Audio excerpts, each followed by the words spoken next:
Hello and welcome everybody to another MachoorTV video. Today we're gonna talk about something very crucial for any Ryu player, the fireball game. I'm gonna give you guys a complete guide on how to improve your fireball game with Ryu. What are the fireballs, which type of fireballs that you should be using, at which ranges, what are the speeds of these fireballs, what are the ways to use these fireballs in different situations, neutral, in the corner, all of that.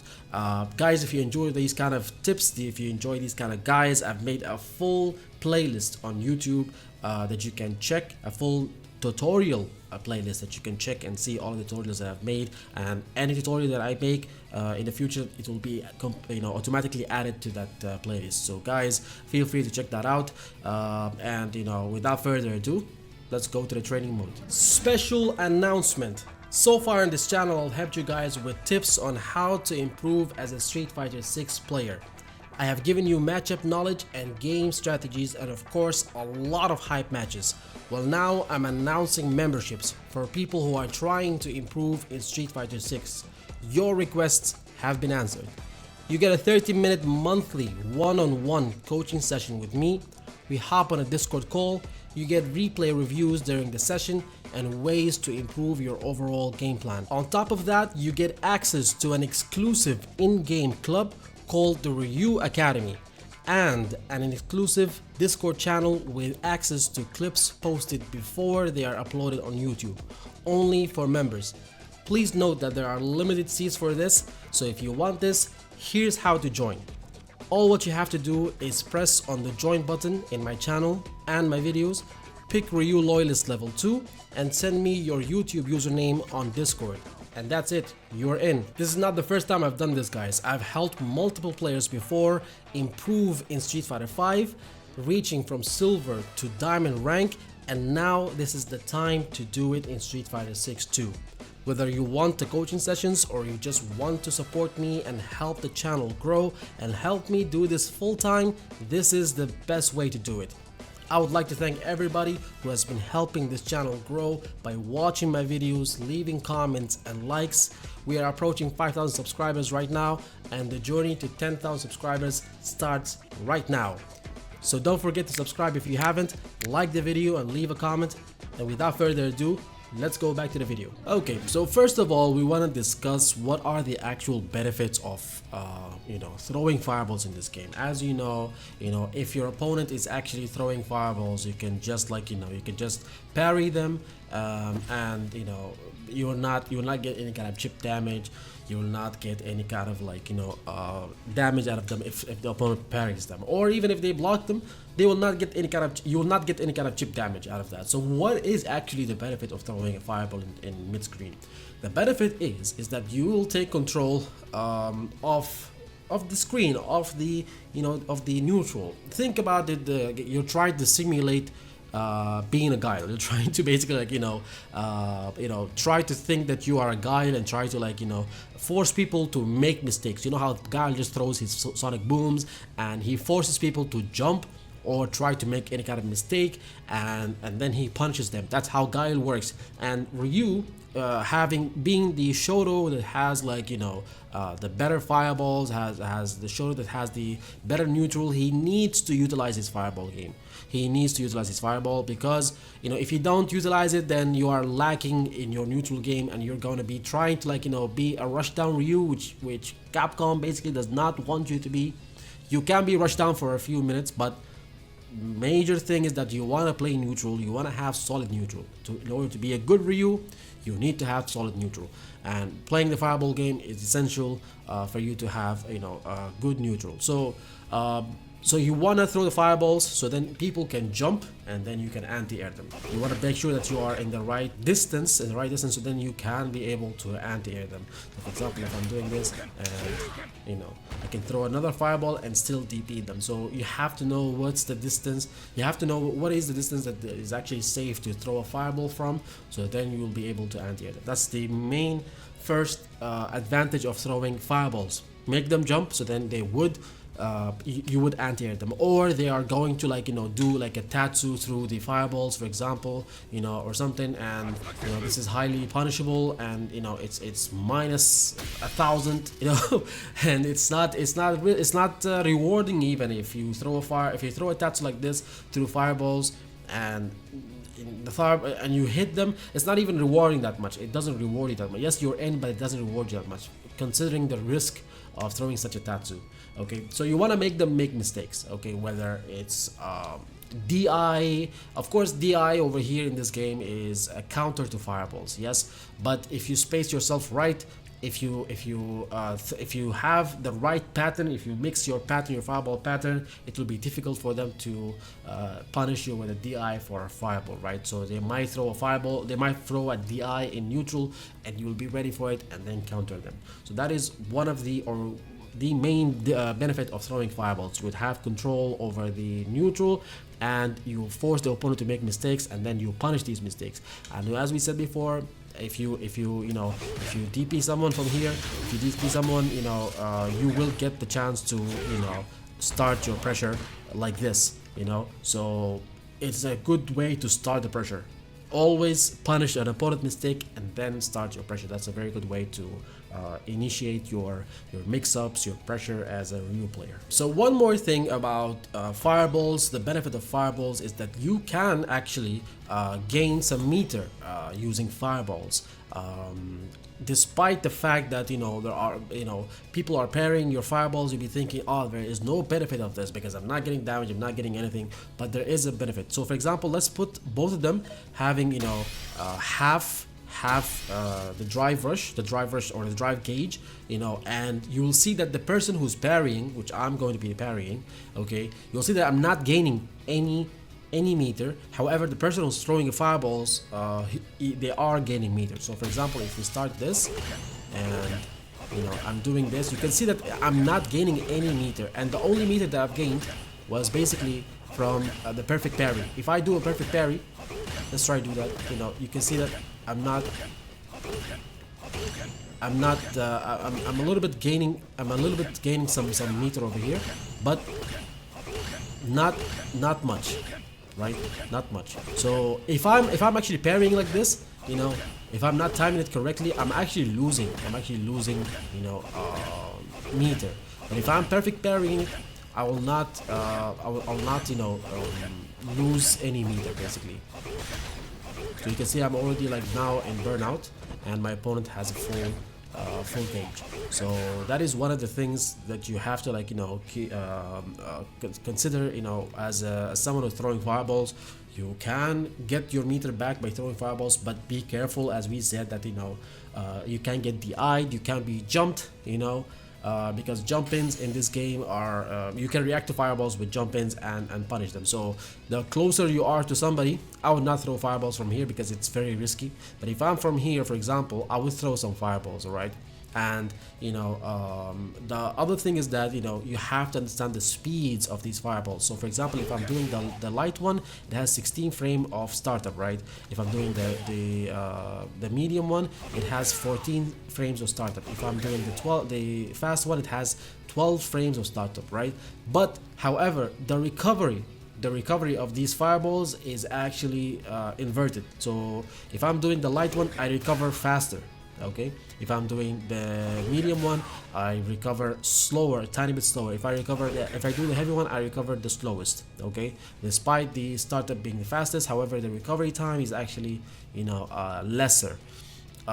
So basic or more for heavy fireball. So you want to understand something, that the fastest one that you have, the fastest fireball that the Ryu has is this one in terms of recovery, in terms of being able to throw a fireball and then DP somebody who's jumping at you. Okay, so this is the fastest one, the Denjin EX one is the fastest one, and then after that it comes the normal EX. Okay, and then after that comes the normal Denjin, and then after that comes the light one, then the medium one, then the heavy one. So you have to if you're trying to force somebody to jump at you and DP them, okay, use the fastest recovery fireball, you know, to bait somebody to jump from like ranges where they would think that, oh, I'm definitely gonna get a punish if I jump from here. But you throw an EX1, you can DP them, you know, afterwards while they're trying to jump at you. So you get the idea, right?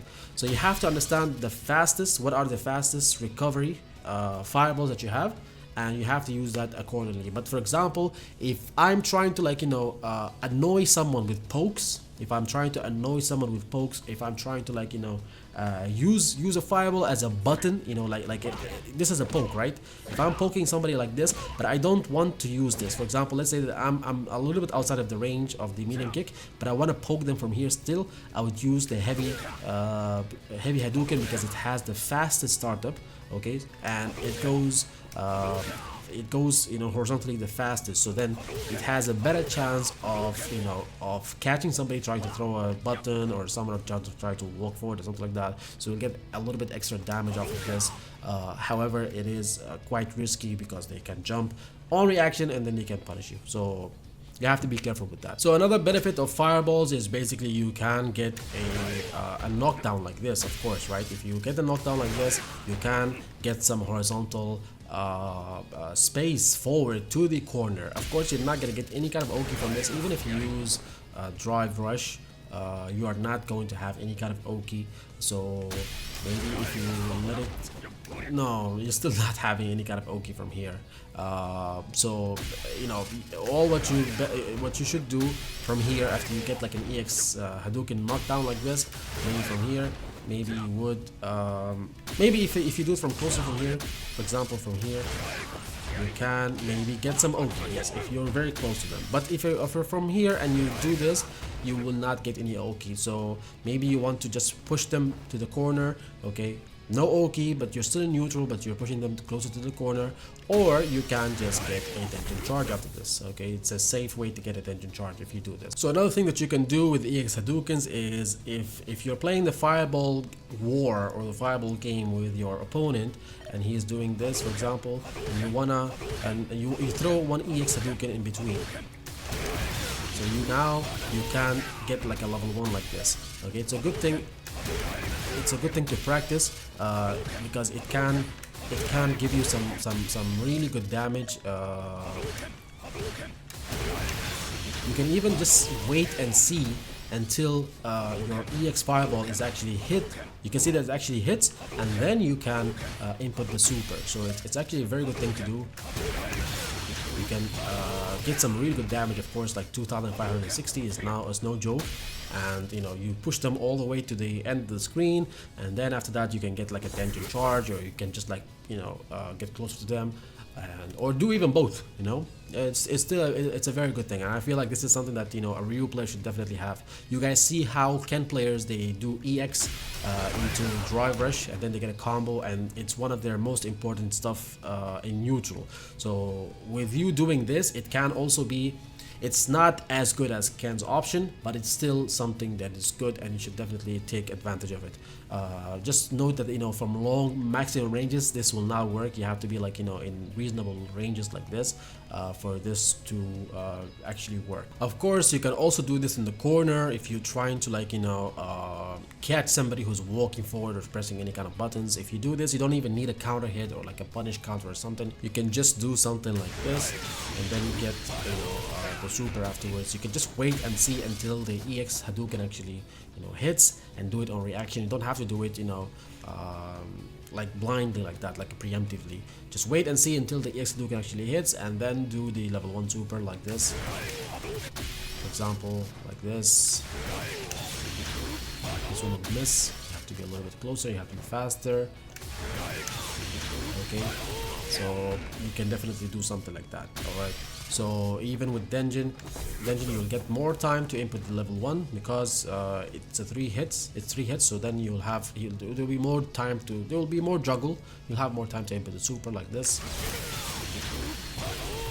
Okay, so you get like extra damage because of the EX Hadouken, and you can definitely do that to snipe people from this range if you want to do that, especially since this one is very fast, so it can definitely whiff punish some stuff here and there. Also, EX Hadouken is also a good way to get level 1 in a combo, if you don't want to like cancel like this, you don't want to cancel from a heavy punch like this, you can definitely do something, a combo like this. For example, let's just get my drive meter back and do this, for example, and then I can do a level 1. You can definitely do something like that if you wanna spend it this way.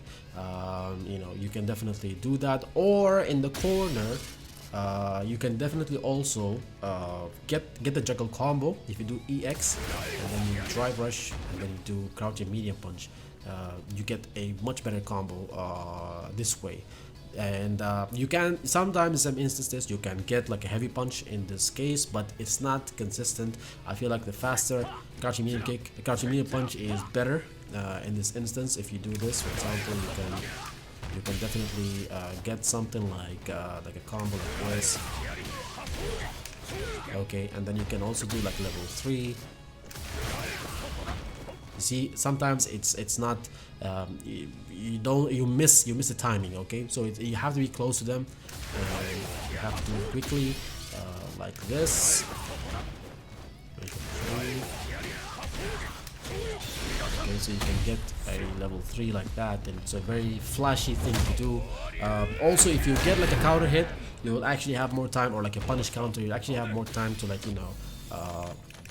to do this, especially for example when you are after level 3 like this. We just finished the level 3 animation like that, right? So if somebody is trying to like do whatever from this instance, from the corner, after you do a level 3, you can just do an EX1 and then do that. You're still in the range. So let me just show you the options over here. Even if somebody tries to like jump forward, let's put the wake up reversal as a jump forward, and I'll show you guys that in this case the EX Hadouken is actually a very good option if you do EX Hadouken immediately after level 3 in the corner.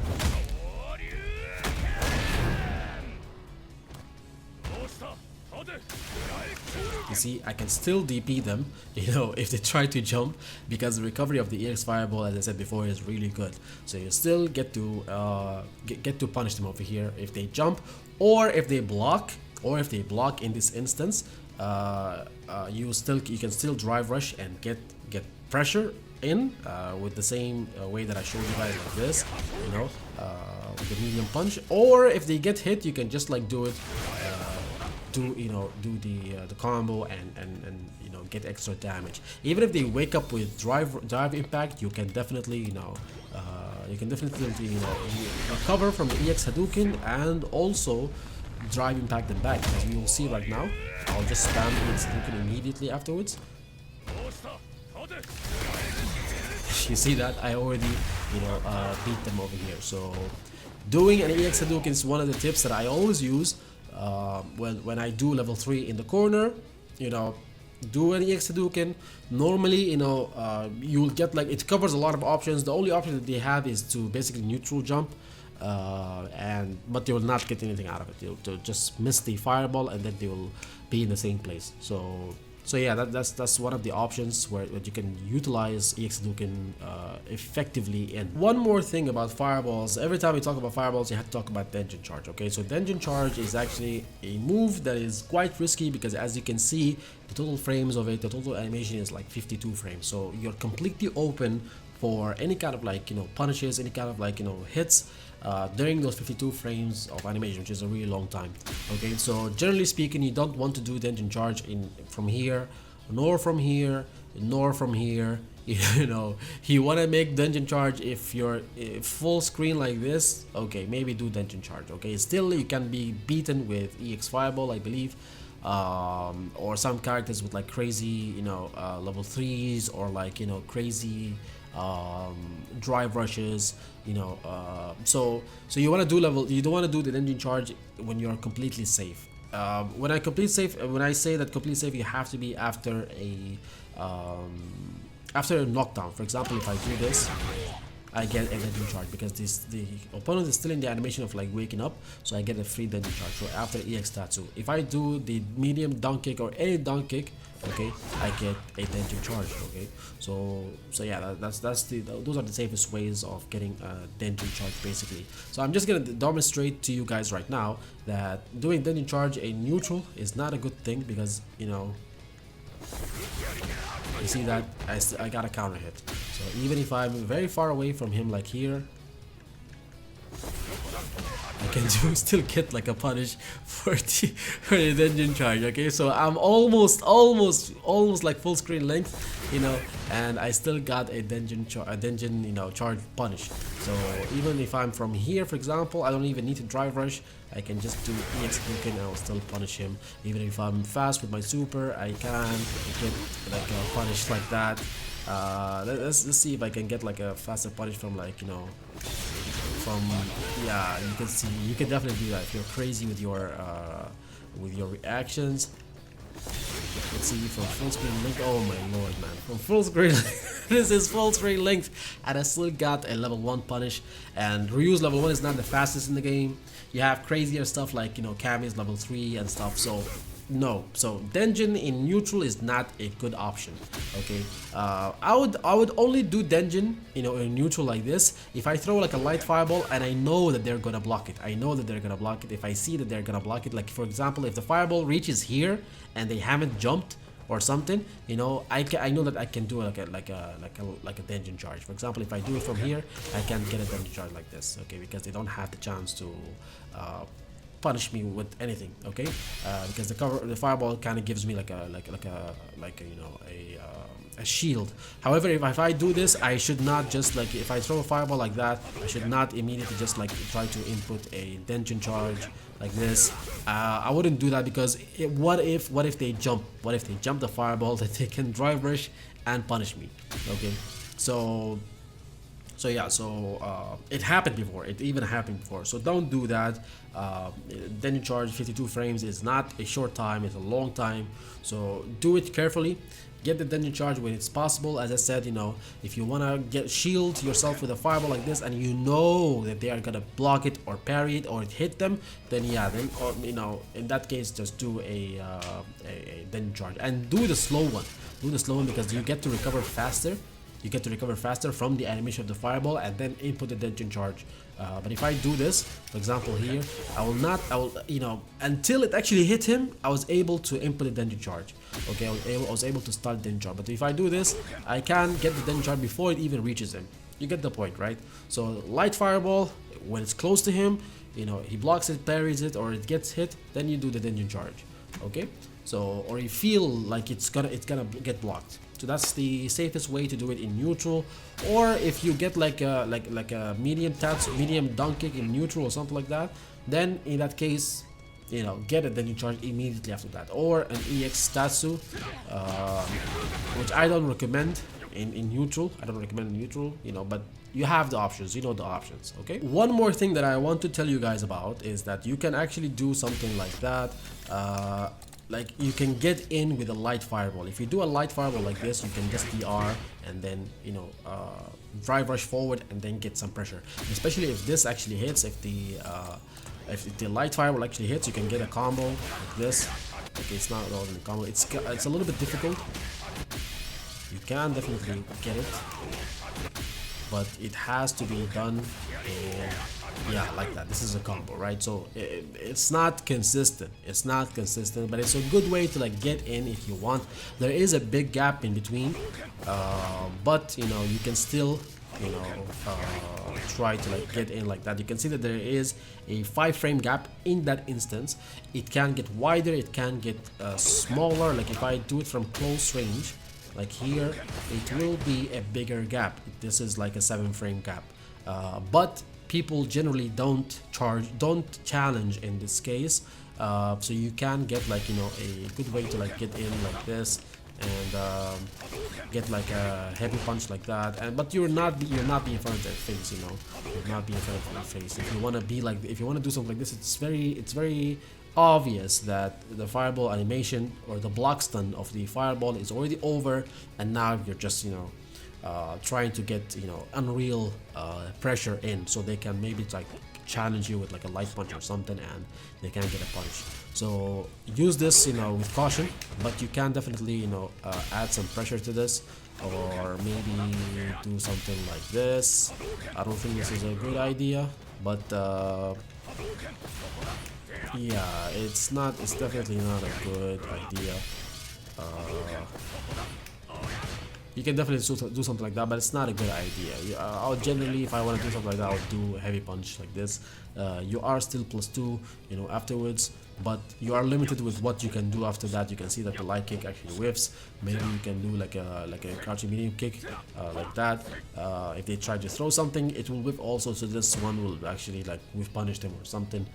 So yeah, that's one way to get in, but it's not great. It's not great because Ryu's drive rush is slower than everybody else, or like slower than Ken, for example. So if it was Ken, he would be right in front of your face and then mixing you up, which always happens, right? They throw the EX1 and then they just do this, and then they are in front of your face. But in here, we have a slower DR, so it's just one of the benefits, but it's still, so this is one of the ways that you can utilize the fireball, but it's not perfect. It's not great. It can be better. Capcom, if they buffer you, you know, they can make this a lot better. So just one last thing that I want to show you guys. When we talk about fireballs, we have to talk about the fireball setup. So the meaty fireball setup. So for example, if I'm if I have standing light punch as my wake up option, okay, and we have the opponent to block after the first hit, and then we do something like this. Up.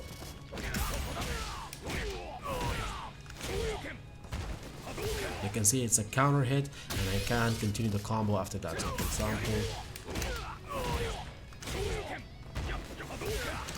you can see that I can continue the combo after this. So this is one of the setups that you can use with the fireball. People generally see that, oh, maybe he missed his combo. Wait a second, I just blocked the fireball. Fireballs in general are like punishable, so I just blocked it, so it's definitely my turn. So they try to press buttons afterwards, or try to see the fireball and then they get hit with it if they wake up mash with something. So yeah, so it's a very good thing to do if you want to do this. It's very good, especially against JP, people who wake up with counter with OD amnesia, because that move is not invincible, or it doesn't counter fireballs. It doesn't counter fireballs. So if you do a fireball meaty like this, a meaty fireball, it's not gonna the amnesia is not gonna work. It's gonna beat the amnesia, and you are gonna get like a punish for them trying to wake up with a counter. So use this, and I've shown this in multiple videos before. It's very useful. It's a good thing to do even when you're not playing JP, even if you're playing against other characters. It's a good thing to do, but you know, it can only be done in the corner. It cannot be done in neutral. So yeah, so that's one of the benefits of fireballs. So I believe so far we have covered all the benefits of having a fireball. Generally speaking, as we said, it's a tool to like control neutral and to frustrate people, because people, they don't want to like block fireballs forever. They call you a spammer, especially in low level you know, play. They call you a spammer, you know, plasma spammer, but you're actually not. It's actually very punishable, and people can jump and punish you. So if you're closer to the opponent, use the light one, okay? If you are further away, you can use the heavy one, or if you want to use it as a poke, you can use the heavy one because it has a faster startup, so you can, you know, hit people while they're trying to press buttons or try to walk forward or something like that, okay? So yeah, so you can also like use the EX1 to get like, you know, knocked down and get closer to them. So these are the main benefits. And for sure, if you're talking about fireballs, if you want to be good at your fireball game, you have to be good at your DP game also. You have to be good at DPing people and understanding the ranges where you can throw a fireball and recover and then still do a shoryuken, right? So yeah, that's it guys for this video. If you enjoyed it, if you found it helpful, please leave a like down below, drop a comment down below in the video, and subscribe if you haven't. Yep, so with that said, I will see you guys in the next video. Take care.